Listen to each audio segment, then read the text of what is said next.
Hello and welcome back to Kitco Mining with me, Paul Harris, here in Dawson in Yukon, Canada at the Yukon Mining Investment Conference.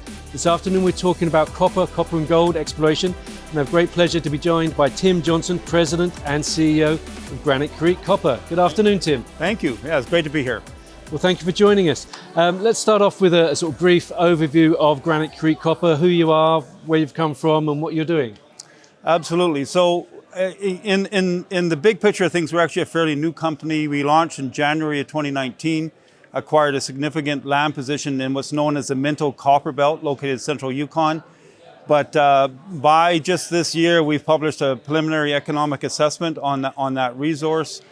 We've got a small but quite high-grade resource, over 36 million tons, grading just over 1% copper equivalent. Our deposit is split roughly 50-50 oxide and sulfide copper. And I said, again, in the Minto Copper Belt, so we're just south of the formerly producing Minto mine, currently on care and maintenance, and some very interesting things happening around that as well. Okay, let's carry on with the sort of geology side of things first. You've got some core with us to show us some of the mineralization that you've got there. Sort of talk us through this. So this is high-grade chalcopyrite. The deposit model from what we're working is quite unique. We believe we're working with what's called a bigmatized or a metamorphosed porphyry system. So you take a large low-grade porphyry system, you drag it down beneath the earth and you metamorphose it. So you consolidate the minerals and you push them into these tabular bodies that we see in the Minto Copper Belt over an 80-kilometer strike length. Various versions of these all the way up from our project all the way up to the Minto mine and beyond. And then what you can also happen over a long period of time is the top portion of that can be oxidized. So we see the oxide minerals in the top 200 meters of a deposit, and then once you get through those oxide minerals, you get into the high-grade sulfide minerals that are both minerals are of interest to us. Okay, now you mentioned you've got a PEA, so what are the next steps you're taking to advance the project? So the PEA published in January had a really nice number, $320 million net present value that we felt was a very good start. But we recognized as we were publishing the PEA that there's some metallurgical improvements that we could make to create even more value.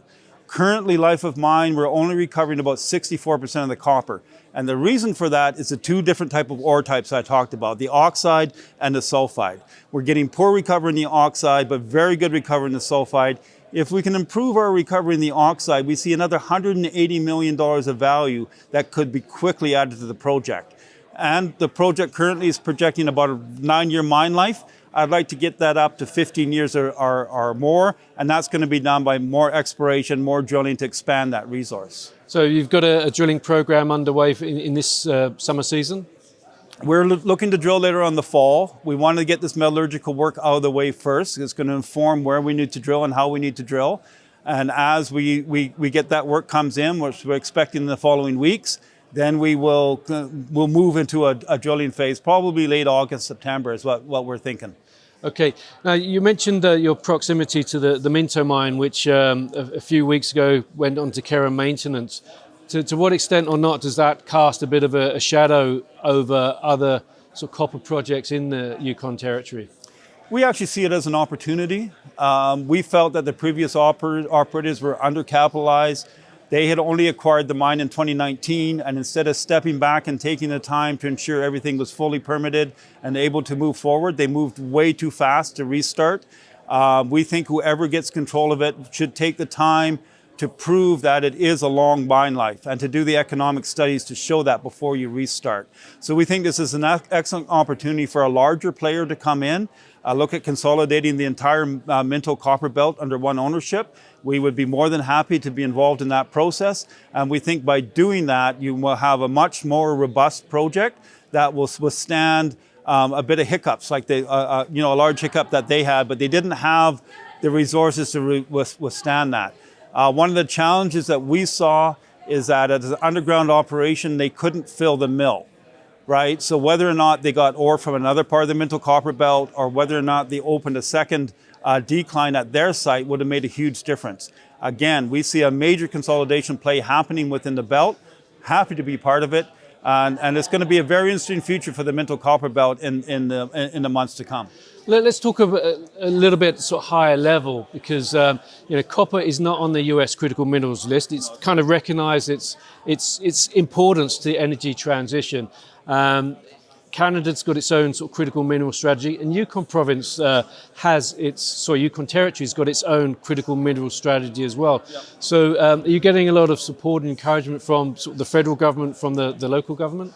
Yeah, I mean, the biggest support on a financial basis is a critical minerals tax credit that allows companies like us that are raising money to give it another incentive to investors, and they get more money back from their investment from the critical minerals tax credit.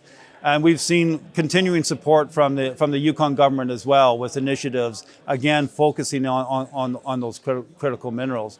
And yes, the US may not see it as critical, Canada sure does, and some other jurisdictions overseas see it as a major game changer in ensuring that we can move to an electrified world, whether it's transportation, energy storage, it all needs copper, and it's one of the main drivers.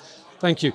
So what are the sort of main catalysts or milestones for Granite Creek going forward the next 6 to 12 months?